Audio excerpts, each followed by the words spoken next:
All right, all right, all right. Hello, everyone. Welcome, beautiful people. Welcome to the third installment of the Late Night Week. It's called like that because it's late at night and it's with me, Tweak.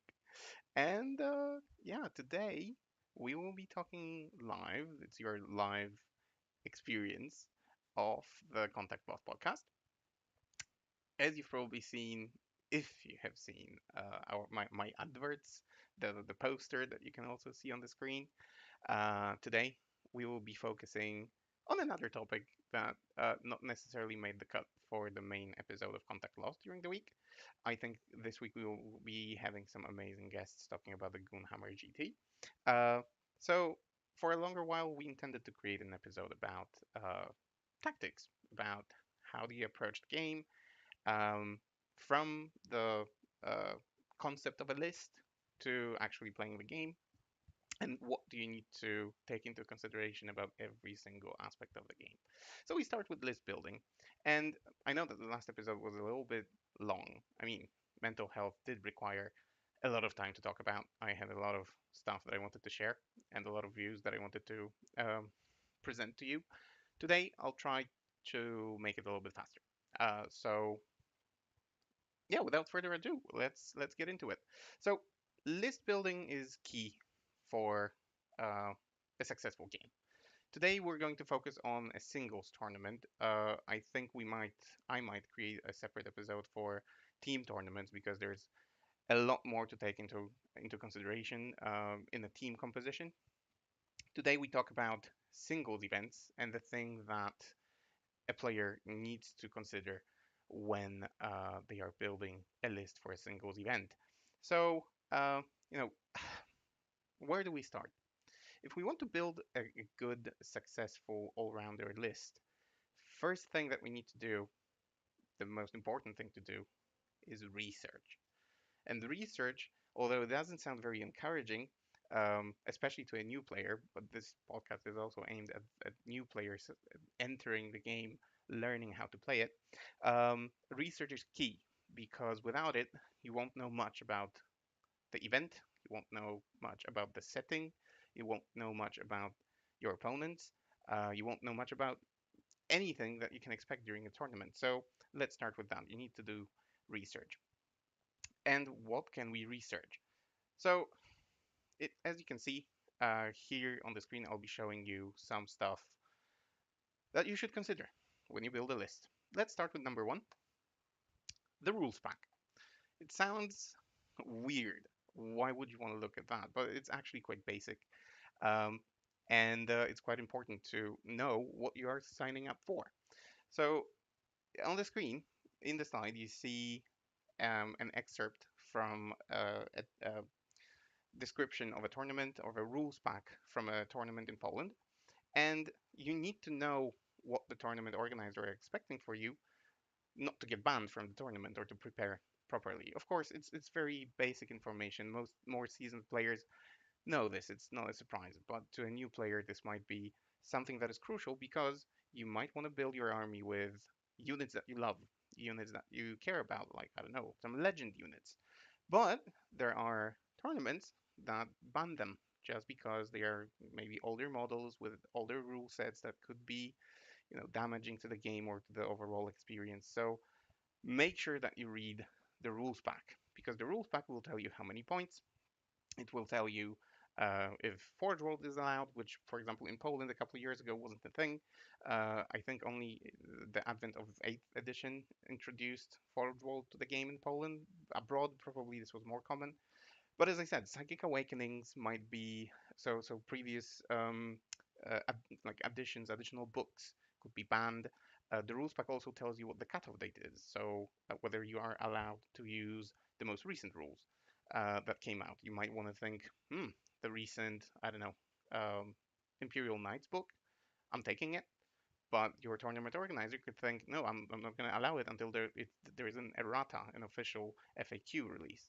So do read it, do find out because it might catch you by surprise. Like the recent tournament that the Polish team from Krakow won, Pumba went to with his team to Prague. It turned out that during Prague, they were still using Stampede, even though it was like a week ago. So, cutoff date might change the army composition and might change how you actually approach the tournament, how you build your list. It's quite important. So, that's the rules pack. What next? Terrain. Oh boy, that's a big topic because there are so many types of terrain that you can experience at a tournament or you can see, but you need to be prepared for that because GW terrain, for example, as you can see in the bluish picture on the screen, um, it is a specific setup. It allows for a lot of open spaces, a lot of terrain, or a lot of area that is not blocked by terrain, which means that shooting armies will have an advantage in this, and you need to consider how to build your army around that so that you can defend yourself from armies that shoot strong, or how your armies are going to move across the table in that direction or that direction to hide from enemy shooting, from enemy psychic powers, and so on. Um, player place terrain is great, at least in theory, because we don't use it in Poland, but I think it's great seeing some videos from other channels, how people use it, how people set it up. It adds a layer of complexity, and if you're a seasoned player, it's probably not a problem to you. But if you are a new player, you might need to learn how to do that. And I've seen pro players doing videos on how they've been preparing for games with player placed terrain, because it's not just like, take a bit of terrain, place it on the table, done. It's actually, you need to think, you know, even on the level of list building, how am I going to place my terrain so that, let's say, my infantry units that are vulnerable, how do they move across the table from one piece of terrain to another to at least have cover, if not line of sight blocking terrain. So it's extremely important because when building an army, you have to think, the terrain needs to be this and this apart. So like it's the same for player place terrain. It's the same for WTC. So the bits of terrain, the ruins, for example, they need to be apart by 6 inches or more.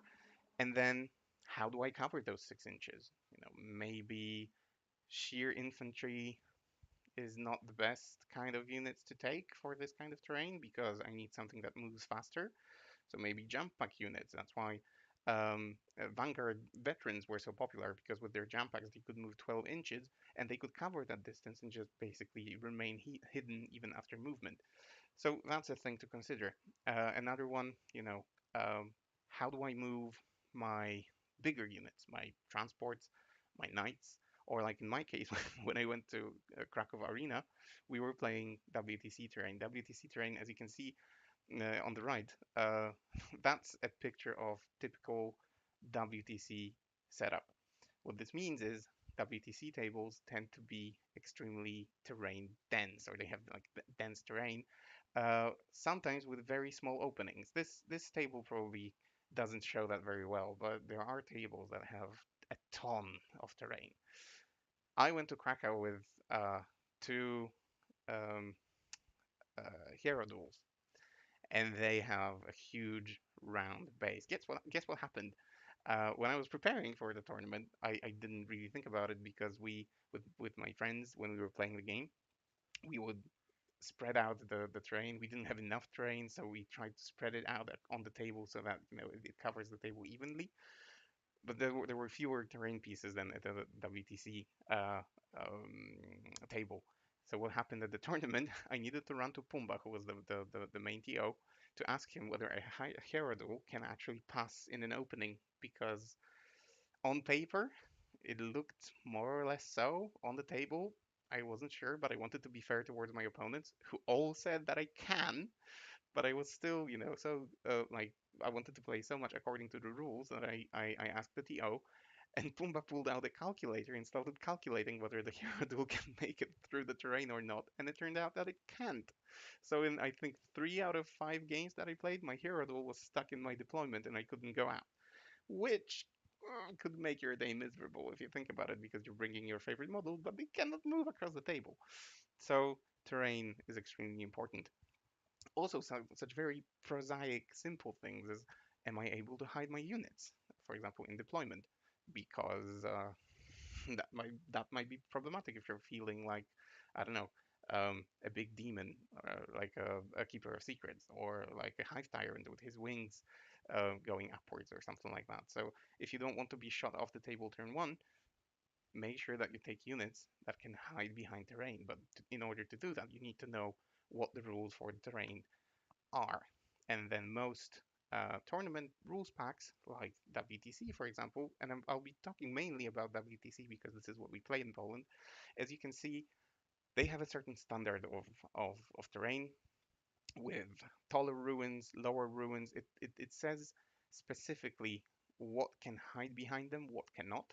It says specifically that, for example, back in the Leviathan supplement heydays, or heyday, the Hive Guard, they had a 50 millimeter base. They couldn't go on the first floor. Now, we've seen during different tournaments that if you play different rule sets than WTC, you can place your Hive Tyrant, sorry, your Hive Guard on higher floors, which means that you can hide more of them in the ruin, and it's more difficult for your opponent to get to them.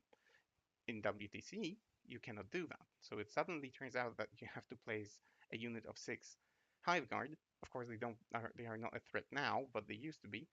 But I'm giving you an analogy. So if you wanted to hide 6 Hive Guard behind a ruin that didn't that you couldn't put a unit on the floor, suddenly a tail sticks out over there, or a gun sticks out over there, and suddenly that unit is more difficult to hide. That's something that you need to be prepared for, right? So do research. Usually in the rules pack, you have a description of what terrain will be played. Maybe there are some maps. Maybe the maps will show you that there are a lot of forests. So maybe you have to be prepared to take some units that have some synergies or some stratagems or something that allow them to ignore modifiers to movement, or ignore terrain as a whole, or fly over it. So maybe more fly units. That's very important when you're planning your list. So take that into account and make proper or do proper research. What's next? Missions.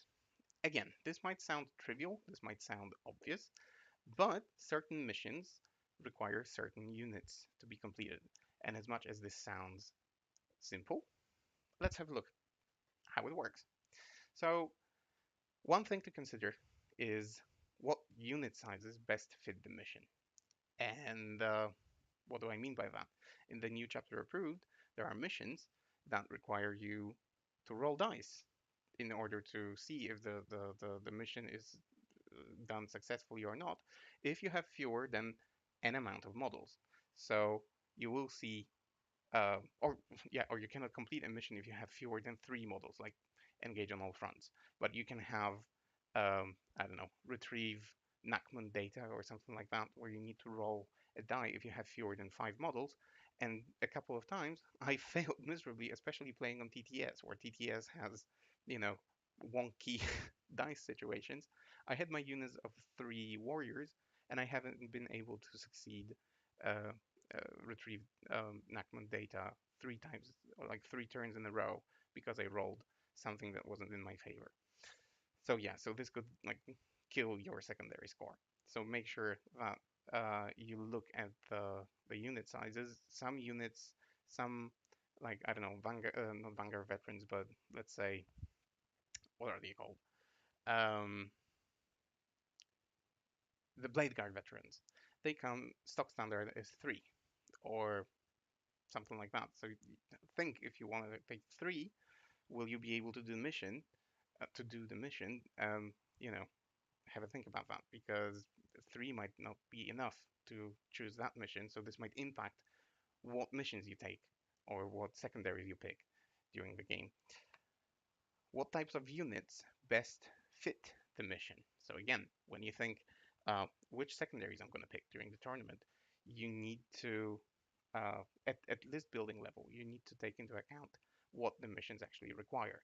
So there will be missions like banners, where only infantry units can do them, or retrieve data that infantry or bikers can do. So maybe including a biker in your army is good, because they are fast, they are maybe a little bit more resilient, but they can also do missions. how many points do you give up? So I'll show you a little picture from. I'll show you my list at the end if we have time. But first of all, I'm gonna show you my a part of my roster that I sent in to a tournament. How much points do you give up in secondaries? So secondary objective information. If you look at that, I give up 10 points in bringing down. Acceptable. I give up 60 in no prisoners, so 6 points for my opponent. Not so bad. And then up it should say abhor the witch. So abhor the witch, 18 points. That seems like an auto pick almost. I mean, when you consider what Psyker's Tyranids bring, it's not that obvious, but still 18 points is very tempting for my opponent to pick. And they will focus the Hive Tyrants obviously because the Hive Tyrants will want to be in a fight. Maybe the Neurothrope because it's a little bit squishy. The Maleceptor might get targeted, and yeah, sooner they want to kill me anyway. They will get those points. So 18 is a lot. Assassinate, 16. So two TIE Tyrants, a Neurothrope, a Broadlord. More and more stuff. So 16 points is again a lot. This looks like an auto pick for my opponent. So when you build your list, consider this. How many points will you be giving up? And is that to your opponent's advantage because we don't want to help them too much? So try to build your roster in such a way that there is a fine balance of those and you don't give up too many points um, in any of them.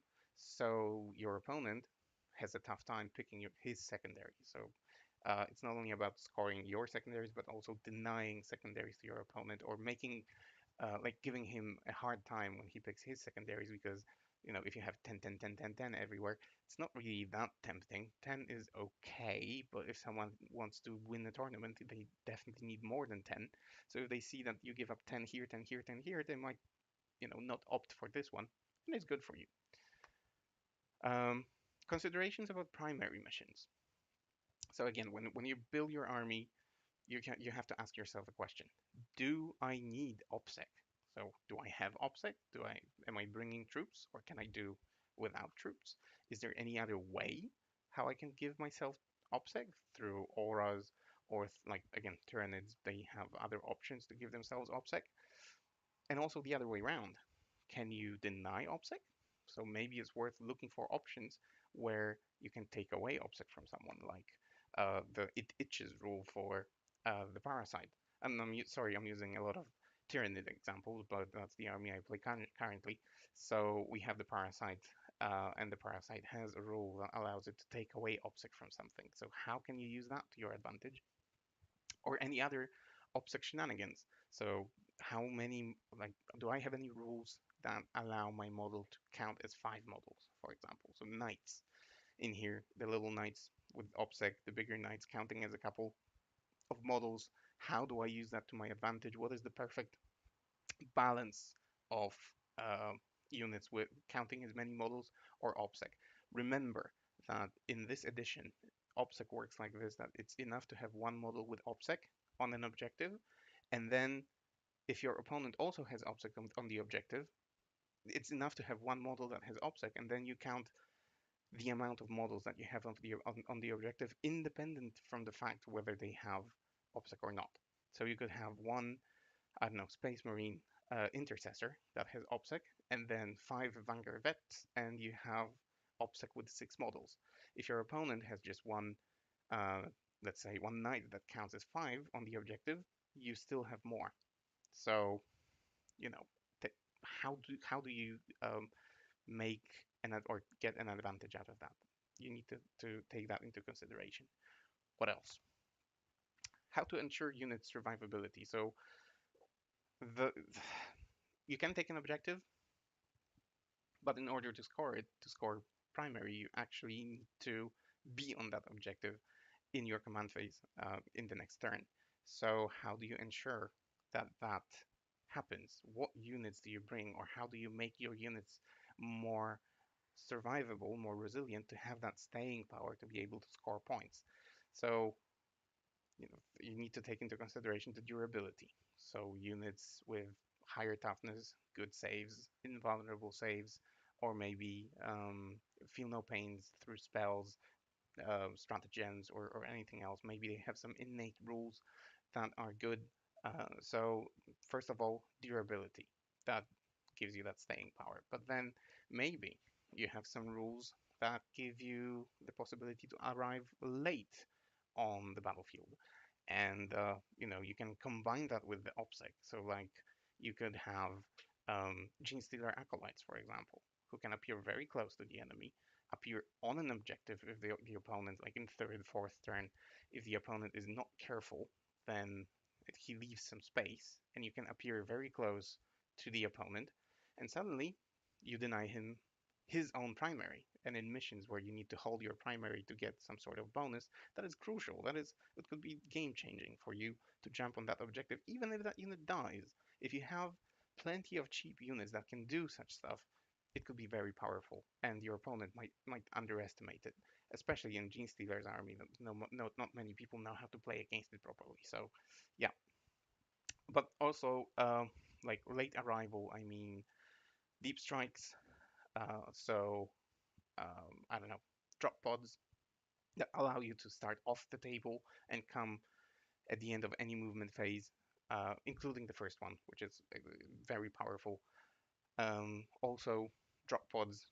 When I played my Space Wolves, drop pods were the unit that scored me the most primary points, because if you drop a drop pod in any turn on the objective, get out, then your opponent has to deal with two units on an objective, and somehow the drop pod usually stayed alive. It was, I don't know, it's just fairly durable. People focus on whatever was inside the drop pod because usually that's the bigger threat, and then they don't have enough shooting to get rid of the drop pod, and it stays on the objective, and it's a thorn in the side of your opponent. So again, consider this as a unit that could help you, so a transport that could help you. But yeah, transport, as I said. So bring your impulsors, bring your rhinos, bring your um, whatever they are called, tyrannocytes. I haven't used one yet, so I'm not sure, but I think it's called a tyrannocyte. So the tyrannid eggs onto the table, because they have great rules.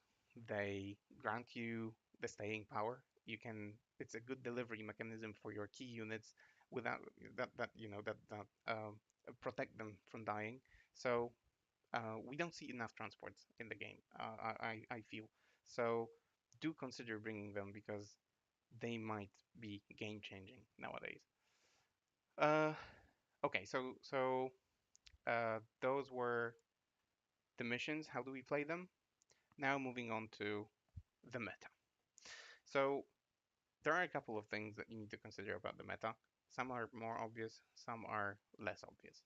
So first, remember, you could be the boss in your local meta, but it could mean very little when you go to a bigger tournament. So like a regional tournament or national tournament or hopefully international tournament. It might turn out that in your local meta you keep facing against or playing against the same armies over and over again, and you've grown complacent, or you've just got used to a certain play style of your local opponents, and then when you go to a bigger tournament, it's a surprise because people start using different units. People start using different armies. Like I don't know, let's say that there are no knights or chaos knights in your local meta, and then you go to a tournament and you face them.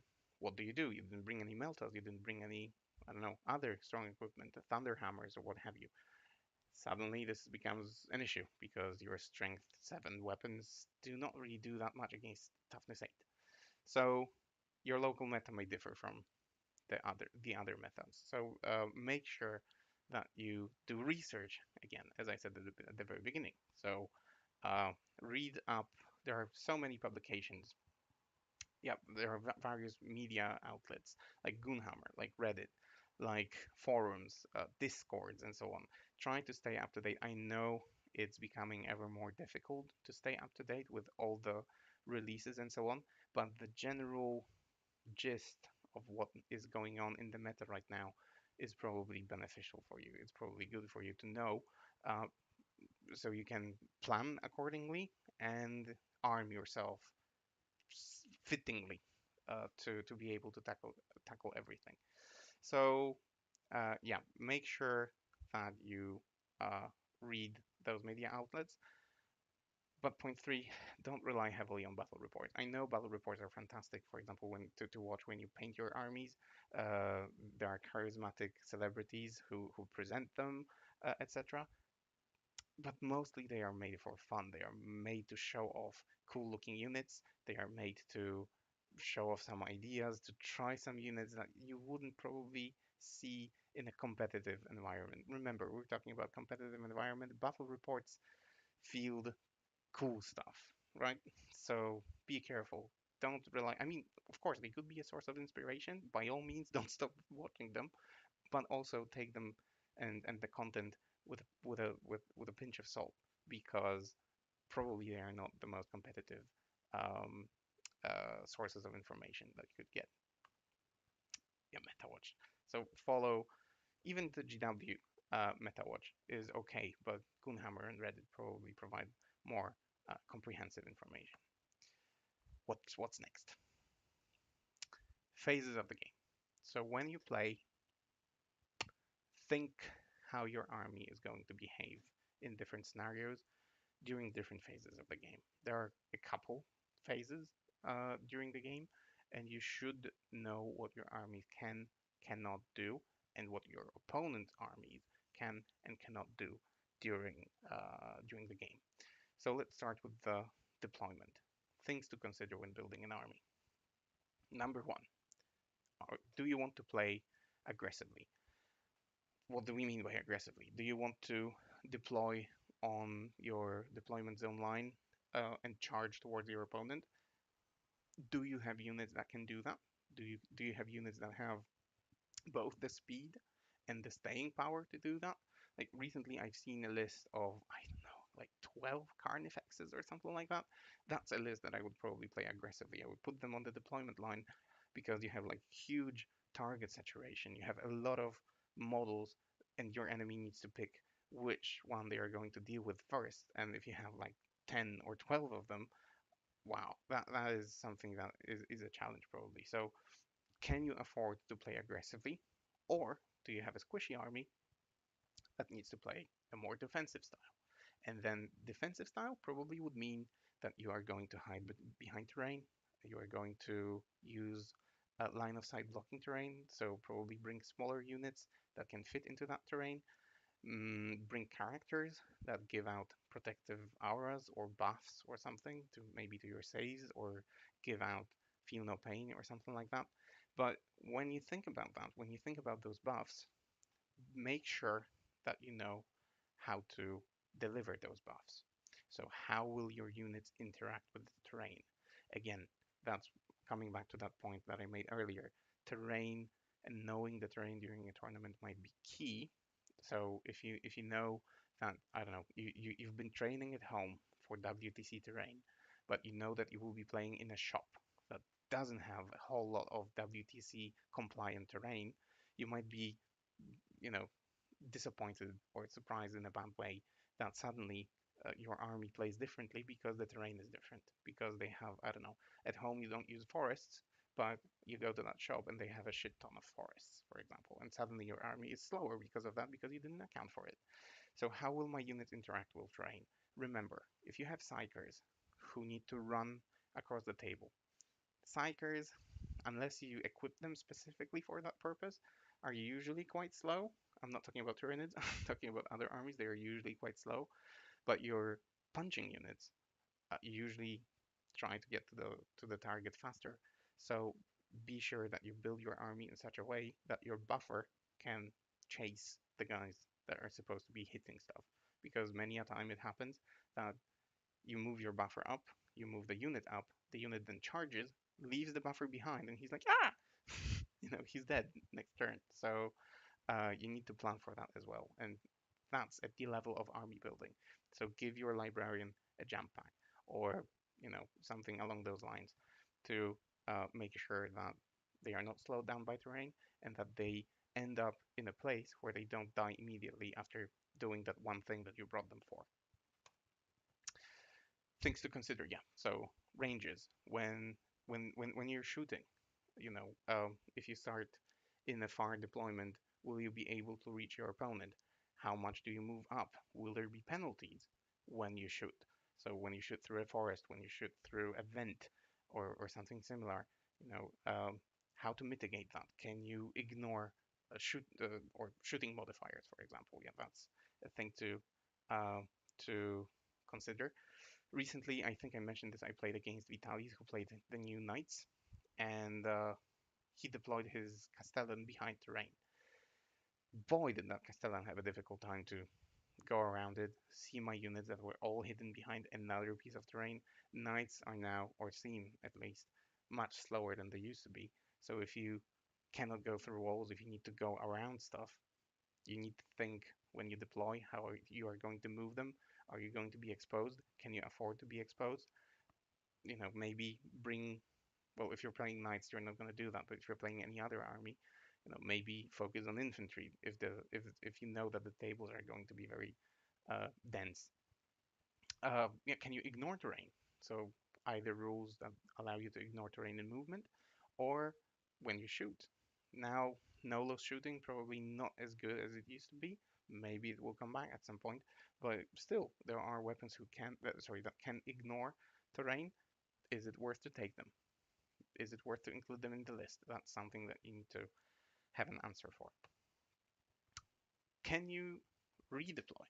So again, there are armies that allow you to do that, so you can use that to your advantage. Do you have such rules? Do you have do you have units or models that can do that? You know, you can do some tricks. You can play some mind games with your opponent because you can set up um, a unit somewhere. Your opponent will see that you've done that. He will adjust his deployment of units to target a unit, and then you simply take it away and place it somewhere else. And now you are exposed. Now you are the one who made a mistake. So does your army have such gimmicks, such you know things that it can use? Think about that. Reserves and deep strikes. So as I said, can you put your crucial units? Do they have some rules that allow them to start in reserves or in deep strike? And how can you use that to your advantage? In which turn will you be able to drop them? How do you want to drop them?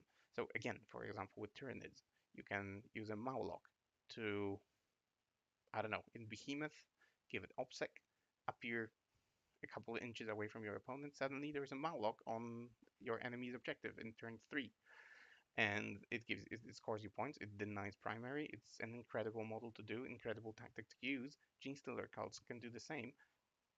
You know, uh, you can drop pods. With drop pods, you can drop somewhere, block a passage between two ruins, and suddenly your opponent's units cannot pass. So how to use those rules to your advantage? Think if you have them, how can you use them? Vanguard moves. So I'll show you the list that I've been playing with recently that I was successful with. I play Tyranids and I use a very, I would say, uh, uncommon choice of a unit because I love my Broodlord and I love my Gene Stealers. And I bring 5 Gene Stealers and a Broodlord in almost every list now because they have the Vanguard moves. So I take banners, I put my Broodlord somewhere up front on an objective surrounded by 5 Gene Stealers. The Broodlord gets a Warlord trait to have OPSEC and count as 5 models. So suddenly I have 10 models on an objective doing banners, scoring me primary, and it's very difficult to get it off the objective because my opponent, if they are hidden, needs to get to them, needs to shoot them off the table or fight with them, and they will probably not kill the OPSEC Broodlord immediately because he's a character, he cannot be targeted. They need to get through the Gene Stealers first, and then they all move 8 inches so they can comfortably jump between ruins, move, charge, fight, surprise the opponent, whatever. Think if your army has vanguard moves like striking scorpions, for example. Oh my god, they've spoiled my mood a couple of times. So again, does your army have this? How can you use this to your advantage? Or yeah, scouts as an example. What else? Movement. So things to consider about movement. One, how will I deliver units where I want them? In a moment, I'll show you, uh, there will be a little treat. I'll show you some comments from the Polish national team members who give some food for thought and some advice or have given food for thought and advice on how to well, how they build their armies. And this is one of the points that they mentioned. How will I deliver units? So what I mentioned, how do you move between terrain pieces? How do you stay hidden for as long as you need? Like if you play Space Wolves and your army excels at being strong in later turns, how do you hide until the third turn when you can get the full advantage of the assault phase, for example? Um, will they come protected in a transport, or will they run across the table? Will they survive running across the table? Can they run through forests? Can they stay in vents? Can you use maybe armor of contempt to your advantage? There are so many things to consider in movement. Like, where do you want to finish your movement? Do you want to go out of that ruin? Do you want to stay in the ruin? Do you want to stay on the vent?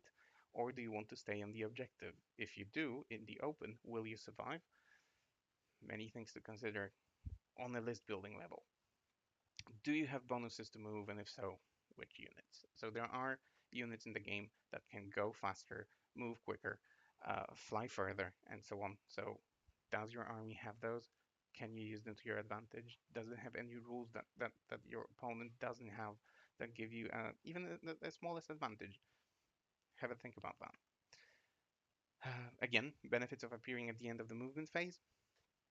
As mentioned, the Mauloc, the Acolytes, any other units that can surprise your opponent and come from deep strike or from reserves. Like, do you have any synergies between units? You could bring in again from Tyranids, you could bring in that Death Leaper, who gives a bubble of +2 to charge when he appears to your allied units. Do you have something like that? Or do you like the, I don't know, Space Marine Chaplain on a bike, for example?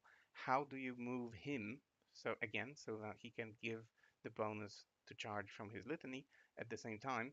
Once your unit that gets that benefit goes away, how do you ensure that he survives? He's a fantastic unit, but how do you ensure that he survives? So think about all those things when building an army, because maybe he's not the best choice. Maybe you want to bring someone with a jump pack or something like this, or maybe you don't want to use that rule at all. That's something that you have to think about. So we have the acolytes.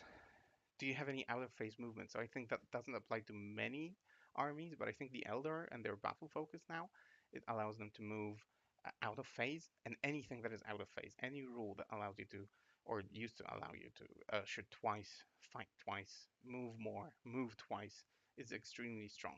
So definitely the Eldar have it. Definitely the Tyranids have it, because you can take one of the adaptives from one of the adaptive trees that allows you to, if you fail a charge, for example, you can move 3 inches or something like this. Very powerful in certain situations. It might allow you to get on the objective out of nowhere where your opponent thought he's safe. So yeah, think about this.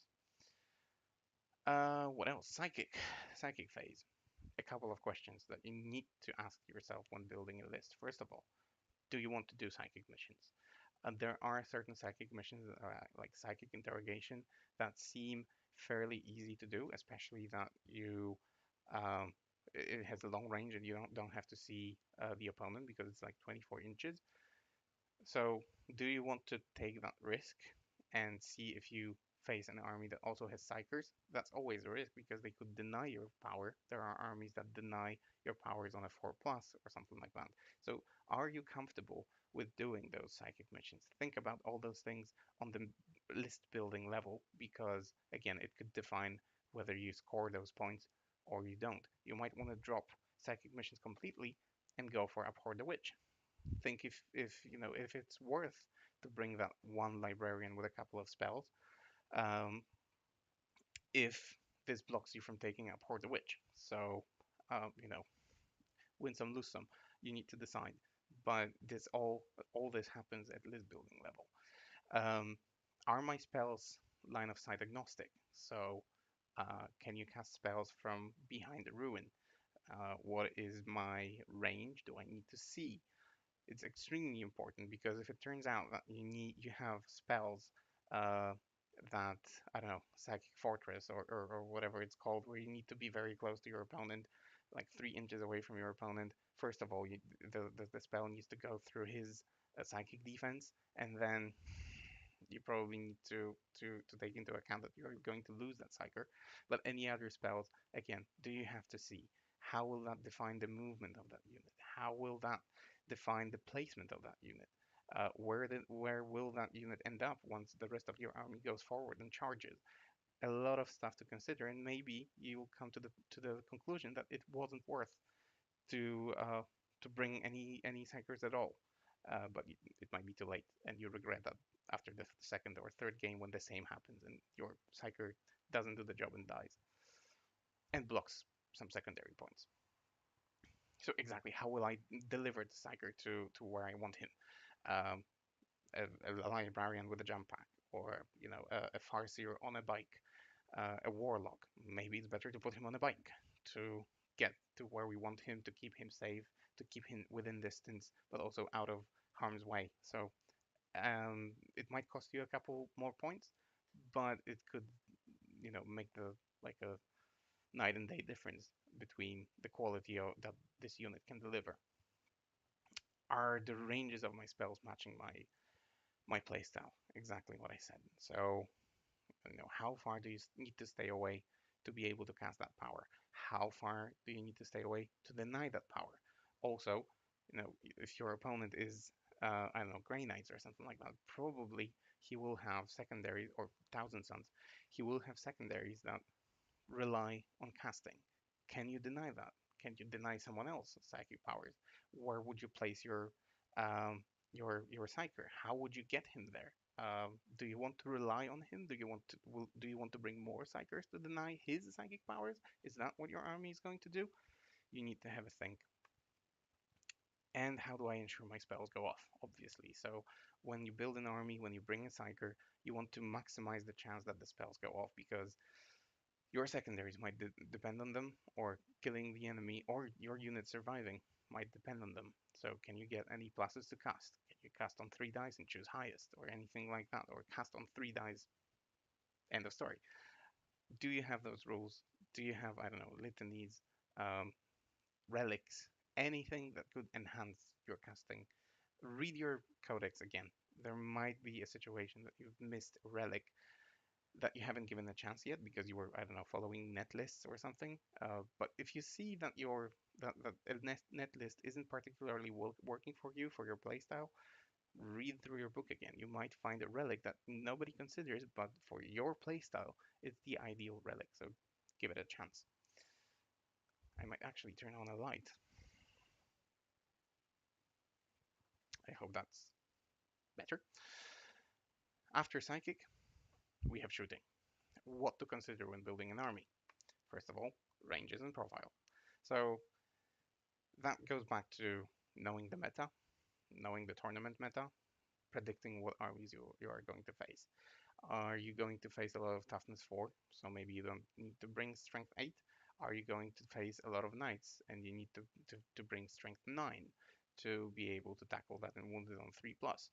Um, what missions are you going to play? Is there going to be Dawn of War deployment where you have fairly close to every bit of the table, and deployment defines what is going to die if you start? Or are you going to play missions that have this further deployment and you cannot really, like, I don't know, hammer an anvil or what have you, and suddenly your weapons are not as effective because you are far away, you are behind terrain, you need to plan how you're going to move. So a lot of stuff to consider. Shooting without penalties, can you do that? Do you have stratagems? Do you have, I don't know, any units that have rules that allow them to ignore um, shooting? When do you activate those things? Like, one of the tricky parts about Space Wolves was that they have this stratagem called Keen Senses that allows you to ignore modifiers to movement and so on, but need to be activated in the shooting phase, which is a little bit counterintuitive, but yeah, it comes in the shooting phase. You need to activate it in the shooting phase to benefit from it in the fighting phase or charging phase. So be aware of those rules. Read your rules closely. Read your missions closely, and so on. Read the profiles closely. Um, is it worth to bring no loss shooting? Right now, debatable. but it might come back. Or there are armies that maybe still can benefit from it. Think about that. Or maybe, you know, you haven't realized yet that no-loss shooting is not a huge threat anymore. And you build armies trying to defend against that. Like, I don't know, you still bring 30 aberrants as a Gene Stealer cult, while you maybe. Actually, we need to make an episode about that with Danny because I don't know what Gene Stealer cults bring now. So I need to do my research. I will help you do your research. But how do Gene Stealer cults build their armies now? Probably not 30 aberrants. So, again, something to consider. Gems and synergies. So, or stratagems and synergies. What does your army bring? Rerolls, plus to hit, plus to wound, ignoring invulnerable saves, stuff like that. Shoot twice maybe. So make sure that you are familiar uh, with your book and what the book gives you, because again, if you netlist, if you stick to certain builds that you see on the internet that only use specific stratagems, you might not even realize that there are different stratagems in the book that you can use to your advantage that the pro player that you've seen doesn't use because his army composition doesn't require it. So make sure that you read the book.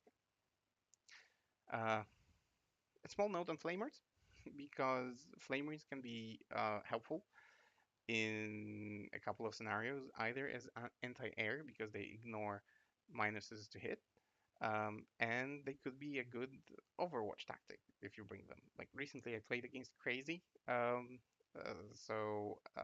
Dark Eldar player. He brought a lot of flamers with his grotesques, racks, and so on. My Harpy didn't like that. My although it survived, like I think on one wound or two, every single turn he aimed at the Harpy, and the flamers were plinking away wounds, and it hurt. And it decreased my profiles. It made her shoot worse. So yeah, consider flamers. Maybe they are the answer to your meta. Um, last but not least, is it last but not least? No, one more. But first, quality versus volume. So do you want to bring more firepower? Do you want to pepper away the wounds, or sorry, do you want to bring volume and shoot more and blink away the wounds with just sheer volume of, I don't know, lower strength, lower AP shots? Or do you want to bring quality shots, probably fewer, but maybe more effective once they go through and wound? So this is the uh, old topic of now, do I force saves or do I just count on luck that my quality uh, small volume shooting will get through and do more damage? Players are on the fence about this. Even our pro players are on the fence about this. But I think the general consensus is it's better to force saves, and eventually they will fail their saves. Last but not least, mortal wound output. Can you do some shooting with mortal wound output? So again, Tyranids have that with a voracious ammunition, where you hit something or when you wound something, you do D3 mortal wounds. Does your army do that? Do you know if your enemies can do that? It's worth doing your research, finding out. Maybe you'll find something in your book that allows you to do this. What's next? Charging fade. So, again, what to consider? Does my army have any bonuses to charge? So again, that um, chaplain that I mentioned on a bike that can give you +2 to charge, that Death Leaper that can give you +2 to charge. Um, Anything else? Can you charge on 3d6? Tyranids again have that. It sounds bad that they have everything, but actually they do. GW, do something about that. But if you shoot your synapse model into something and you score a hit, if you use a stratagem for 1 CP, you get to charge, like your entire army gets to charge on 3d6, pick the two highest against the target of that shooting. So does your army have anything remotely close to that? Have a think. But also, it's worth to know that your enemy can do that. So maybe don't overexpose your units because they might get an easier charge against you. Do you have any heroic intervention shenanigans? So again, heroic intervention of 6 inches or something like that. Maybe on the whole army. Maybe that's an army specific rule. Something worth checking, something worth using. If you haven't used, if you don't trust heroic interventions, you don't think that it brings value, maybe this will help to change your mind, because that could actually make or break the fighting phase. If your character, wearing something like Armor of Wrath, heroically intervenes into your opponent and tells them that they are fighting last, it changes a lot in that fighting phase. So heroic intervention shenanigans, I don't know, Custodes have this mm, uh, Terminator guy who can, you can pick him up anywhere on the table, I think, and put them somewhere else and heroically intervene into you. That could break or, well, spoil your day. So think about it in that way. Does my army have it? And then did the enemy bring it? Ignoring obstacles or not. So does my army have any rules that allow that ignores um, modifiers to charging? Can I use them? How can I use them? How do I place my units? But first of all, do I include them in my list? Is it crucial for me? Am I going to fight a lot? Am I going to charge a lot? If the majority of answers to those questions are yes, then it might be worth um, utilizing that rule and bringing it in your list. Base sizes. Now, this might sound strange, but when you build your list, you might want to consider what are the base sizes of your units, because you might want to encircle your opponents when you charge them, when you pile in. You might want to lock them in combat. Does your army have smaller or bigger bases? How can you use them to your advantage? One of the reasons why I didn't bring, while playing my Space Wolves, I didn't bring my beloved Thunderwolf Cavalry is because, one, moving around terrain is troublesome, but also if you get into the fight, sometimes it's difficult to place the models in the right way, and you might end up in a situation where one model out of three fights. On the other hand, you can bring a lot of smaller units. With Tyranids, you can bring swarms, and they have a specific rule that says that more than, you know, two rows of units can fight. So have a think about that. How do I use base sizes to my advantage? How do I include, or what units do I include in the list to take advantage of that? Of course, this will probably not be the first thing that you consider when you build a list, but once you go through that thinking process of the general units that you want to bring, that might be something that removes one unit from the list and brings in another. How many models will get to fight? So exactly what I said. Like, you could end up in a situation where your expensive unit has just one model fighting, and you don't want that. So maybe, again, if you check what terrain there is, if your units cannot go around terrain, if you cannot use any shenanigans to pile in so that the units get to fight, maybe it's not worth bringing that unit. And again, mortal wounds on the charge. There are, I mean, Space Marines even have that rule that if you, like, Hammer of Wrath or something similar, that if you charge into something, you can inflict mortal wounds. And sometimes that one mortal wound might be worth it. So have a look and see if your army allows you to do that with a stratagem or something like that. Next, almost there, combat. So phases of the game. Combat, what can we do? What do we need to consider about combat? So bonuses to pilings and consolidations. Very much like heroic interventions, if your army has a rule that allows you to pile in more, or even better, consolidate more, there are so many ways. It's like additional movement. It allows you to get closer to your enemy in your charge phase, in your combat phase, at the end of combat.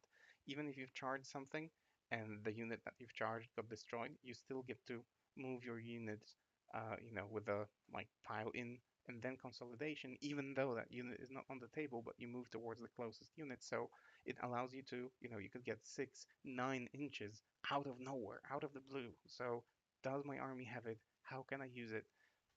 Train practice. It's really important. It could allow your squishy units to hide in terrain again or something like that. But you need to know if your army can do that, and you need to consider whether you should include it in the list or not. Stratagems. So there are so many stratagems in this game right now. Some of them more powerful, some of them less powerful. So do you get to fight twice? There are units that can still do that, albeit the number is much, much lower than it used to be. But still, you can get fight twice, and how can you use that to your advantage? Fight on death.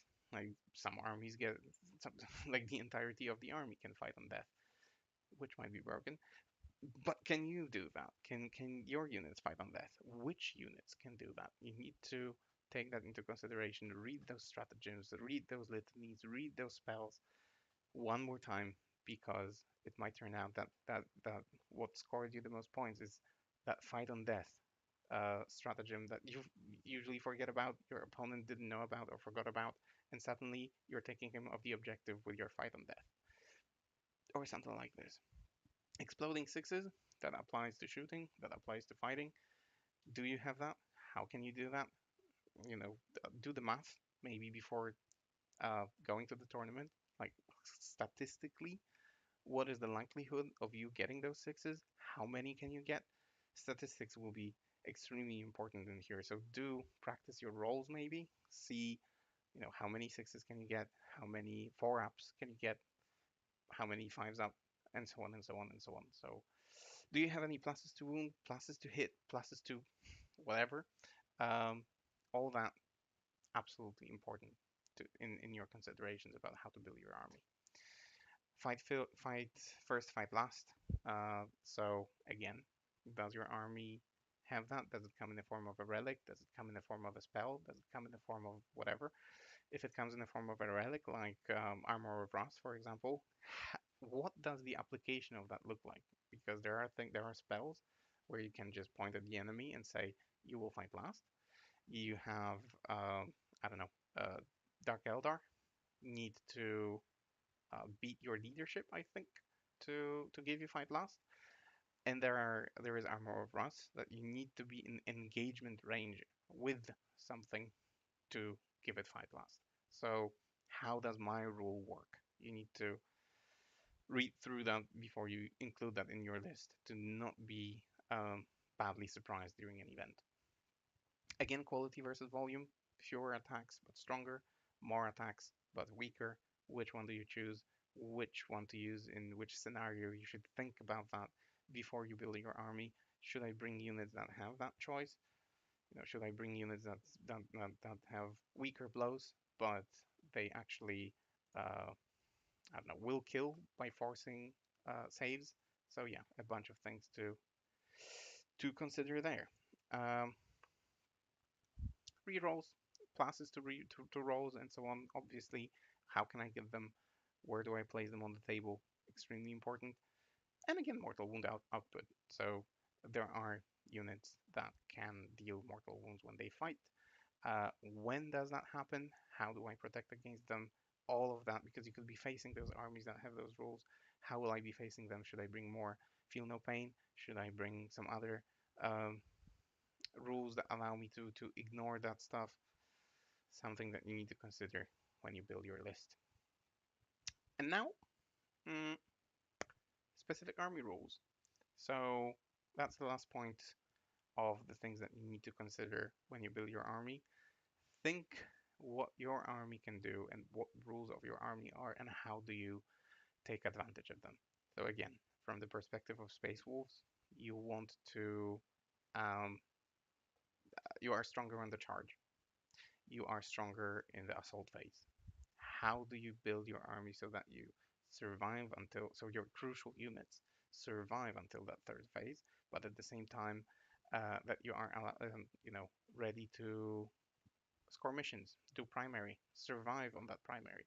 So again, maybe bring some units that can trade well, or some cheap chaff units that you can sacrifice but score points, like, I don't know, land speeder storms, or your cyber wolves, or something else that is extremely cheap. I don't know, Ripper Swarms or Hormagaunts. I play, if time allows, I'll show you quickly my list. I have 10 Hormagaunts in my every single tournament list, just for them to be able to run the 10 or 16 inches with the stratagem to jump on that objective, have OPSEC control an objective, give me points, even if it's just for one round, but my opponent needs to focus on them. When he does, he doesn't focus on something else. So think of your army specific rules and how you want to use them. I won't go deeply into that because there are so many armies with so many special rules that it would take the entire night. But have a think, and then also think what the meta armies that your opponents might bring, what rules they have, and how do you counter them? How do you mitigate them? You need to be aware of what is going on at the tournament and how do you tackle each and every single army. Don't exaggerate it because you might, um, skew towards a certain kind of opponent, and then you go to the tournament and you have like only one out of 30 who plays that. Probably not likely, but could happen. So don't overthink it as well, but focus on your strengths and how can your strengths give you or bring you success. And now a little treat that I mentioned. So, food for thought from the Polish national team. I did reach out while researching for this presentation and for this topic. I did reach out to a bunch of the guys from the Polish national team. The guys are extremely busy, so not all of them were able to provide me with content that I can give to you, but some of them provided in greater volumes, so that makes up for not all of them having provided um, some feedback. So, again, I will not read through all of those, but because some of them are longer than I expected, but I want to put them on the screen so that you can pause, so that you can look. I'll just maybe summarize what they wrote, unless it's short and I can read it. So let's see what the Polish national team takes into consideration when they build their lists. That's all of text from Pumba. But basically, when building your list, try to always imagine it on the board. So when building your list, um, and you know what terrain you're going to face, like maybe start TTS, put the terrain on the map, and then see how you're going to place your army on it. How your whether you can hide your units, and so on. That's a really good idea. So imagine how your army plays on the table, what footprint it has on the table. If you bring a horde army, again, probably not likely now, but there are people who play um, a lot of Hormagaons spawning on the table. What footprint do they have? Where do those Hormagaons go? How do they hide? And so on. Orcs might, or I don't know, poxwalkers. What footprint do they have? Do they even fit in the deployment zone, etc., etc. So how do they, or what do they look like on the table? Have a specific plan for a unit that you're bringing. From turn one, what is it going to do? So where is it going to go? What's the plan for that unit? Is it going to fight? Is it going to distract? Is it going to do missions? You need to have a plan for every single unit that you bring. And as Pumba summarizes, this will see you not only improving your list building, but also help develop your macro skills. So absolutely, thank you Pumba for this very thorough, very comprehensive. Moving on. Duda. Stuff I usually consider. Will my army be able to do the mission? So yeah, what we said, both primary and secondary. How will we score points? How will I take, hold, and fight for the primary? Exactly. Remember, it's not only about jumping on the objective, but staying on the objective, and that might actually be more challenging than getting to it. So how you are going to do that? Which secondaries can my list do effortlessly? So this will be a theme you'll see in a moment. Um, which secondaries can you pick that are almost like auto picks, that are easy for your army to do, that grant the most amount of points, or maybe not the most amount of points, but points um, reliably. So that happens on the list building level.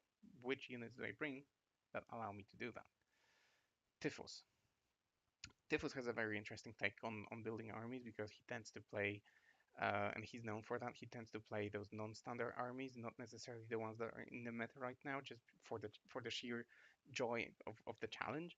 So I always take into account a playstyle of an army. I'd rather play more complicated lists with more tactical options and utility units than purely mathematically correct builds, which is an interesting take and not very usual. I also like to play stuff that isn't purely meta, as I said.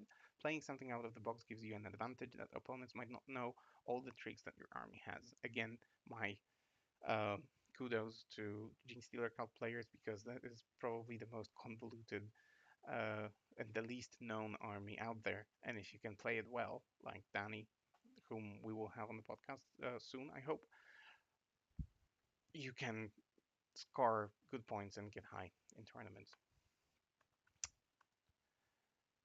Uh, Now, this is from my son, another member of the Polish national team. Try to answer the questions. First of all, which secondaries shall this list score? So, a theme that I mentioned, how the list is going to hold objectives for primary points, unless you are playing specific profile spam list, so like a skew list, for example. Um, Renegade Knights with their War Dog spam as an example, always try to minimize secondaries points that the opponent could possibly get. So yeah, what I told you with the excerpts from my list, you probably don't want to build an army that gives up 18 points from Abhor or 16 points from Assassinate. So maybe decrease the amount of characters a little bit. I'm still experimenting with my lists, and again, Tyranid characters are not the easiest to kill, so that might be a trap that your opponent will fall into. Think of those traps, by the way, like taking Abhor the Witch against Thousand Suns that bring Scarab Gold Terminator bricks. More often than not, it so happens that you don't kill them, and that you score a zero or very low on that Portal Witch. So don't fall into those traps as well, but think how you can set a trap for your opponent with secondaries. That's still my son. Try to include some expendable units in the list for screening and early objective grabbing purpose, so like my Hormagaunts, for example. When targeting retrieve Nakman data secondary, always take unit size that can make the action without rolling, so 5 or more. Again, mentioned that earlier, absolutely crucial piece of advice. I had games when I failed to do that. You're gonna have a bad time. Last one from my son. When building the list for single tournament in 20-0 format, it is important to have possibility to score big wins because armies that draw will not win tournaments. If you are able to do that, that probably takes a little bit more skill, a little bit more knowledge of your army and your opponent's army. But if you are able to plan that far ahead, you're in a good place. What else? Who is that? Uh, oh, our Necron Overlord, so Gita. There will be a couple from him, but actually very insightful, so read through or listen. Uh, First of all, does the list have at least 2 simple missions it can take for any scenario? So it's in line with what Duda said, it's in line with what my son said.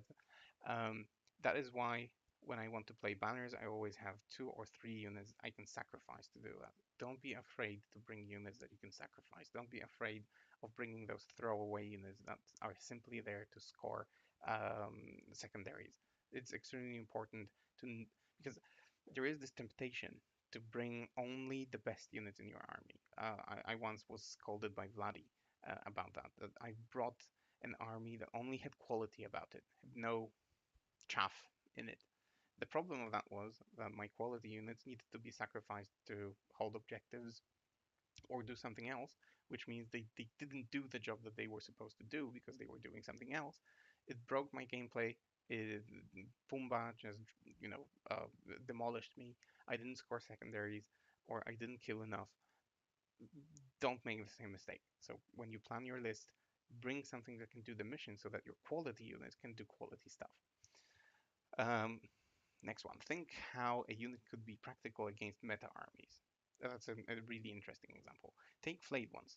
Great damage dealers versus Dark Eldar, but don't kill Grey Knights with like Armor of Contempt and other things that they do. Still, they are great for screening, which is extremely important against Grey Knights and their teleporting shenanigans, and move blocking. Same stuff. I always try to pick units that have some use no matter who I get paired against, which I think is a really sound piece of advice, something that you should follow as well. More from Gito. When I build a list, I try to consider how many CPs I have and how many various units consume. So where this is going, Gito warns that if you bring multiple units whose abilities, skills, stratagems overlap, you could easily end up in a situation where you consume between 4 and 7 CPs a turn. And if you don't have a reliable method of generating CPs, you'll soon end up CP hungry, and effectively the effectiveness of your army will drop significantly. because you will not have enough CPs to pull through the entire game. So how to mitigate that? Either bring fewer units that eat up those stratagems, or try to avoid those conflicts within a list where you have units that overlap and eat the same CPs in the same place, etc. Next one. No, that's actually it. So listen, guys. I hope this was helpful. We've managed within an hour and 10 minutes, which is quite good for me as a talkative person. Uh, Last but not least, huge request. If you like what you're seeing, if you want more of those tacticas, of those like tactical approaches, follow us on Facebook, follow us on YouTube. So hit that subscribe button, that like button, leave a comment. Maybe I've missed on something. Maybe I should include more stuff. Maybe there is something that you use that I haven't thought of. So please leave a comment and let me know. We can all learn from one another. So I would highly appreciate that.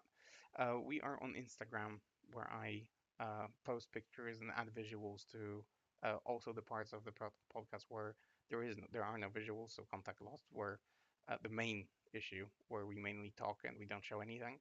But we are also on Spotify if you prefer to, I don't know, walk your dog and just listen to us without having to look at YouTube all the time. So follow us there, like us there, leave a positive review if there is an option. It will help us greatly. It will help us grow. It will help us reach new audiences. And yeah. Oh, sorry. By the way, I mentioned that I could show you one of the lists that I brought, the one that I took the secondaries from. So really quickly, my army composition to confirm the words I said. So first of all, that's the Tyranids Leviathan list. So a horde of warriors. Probably people will get discouraged when I say that, but I enjoyed playing that list for a couple of things. The Neurothrope with Resonance Barb to ensure that casting goes off, with the Warlord trait that allows it to use casting on 3 dice on 2 units in the army and choose any, not even the highest, but any. I wish every army had that possibility. Hive Tyrant for the sheer brutal force that it brings. Tyrannid warriors to take advantage of the Leviathan um, biomorphology or whatever it's called. So 9, 7, 5. I use them a lot for objective grabbing, running around the table, screening, using that stratagem where you shoot a synapse unit into something and you get to roll 3 dice on your charge and pick highest. So a lot of utility from those guys, and with the transhuman in Leviathan, they have a lot of staying power. The Death Leaper, as I said, he can come from reserve and attack something in the opponent's back. He can hide in a ruin, hold an objective, give +2 to charges. So like this is a pure utility unit. I sometimes don't put him in reserves. He runs around the table with 10 inches of movement. Maybe you have something that is similar to that that can do missions for you or can run around the table and disrupt. Maybe a sniper unit, a sniper hero, or something like that. Have a think. Maleceptor, I won't go through Maleceptor. Everyone knows what it does. Um, Harpy for a lot of disruption, but then this little tech piece that I really, really, really enjoy, as I mentioned, the Broodlord with the Warlord trait that gives it OPSEC. Uh, it has the Vanguard deployment uh, innately as a rule, so I can put it anywhere on the table in deployment and surrounded by Gene Stealers. So I have 2 units in Vanguard deployment, which is extremely powerful. I can put them together, I can put them separately on 2 different objectives. That allows me to score banners, that pushes my opponent to tackling them somehow, coming to me to get to remove those banners so the rest of my army can um, you know, um, take care of the units that the opponent sends my way. It's just very difficult to ignore. A very, very cool tech piece that I enjoy fielding. And the 10 Hormagaunts, my throwaway unit that I mentioned. So the Gene Stealers and Hormagaunts are my throwaway units. The Hormagaunts cover extremely big distances, have multiple uses, have OPSEC. Again, think if there is anything similar in your army that you can bring. I'm sorry that I'm using the example of Tyranids, but that's the army that I play currently. But, you know, as I said, I used to play Space Wolves. I still have them. Bring in your Landspeeder Storms. Bring in your cyber wolves equivalents, put them on the field, run onto objectives, push away deep strikes, or move block the knights with a single wolf. That's hilarious. So there, every army has something. So just have a think and see what works for you in your book. With that, again, please like, subscribe, and follow us. Help us grow. And I'll see you next week where I talk about another part of Tactica. I'll see what that will be. I don't know yet, but I hope you liked this one. And if you did, let me know. Thanks, guys. Until next time. Bye bye.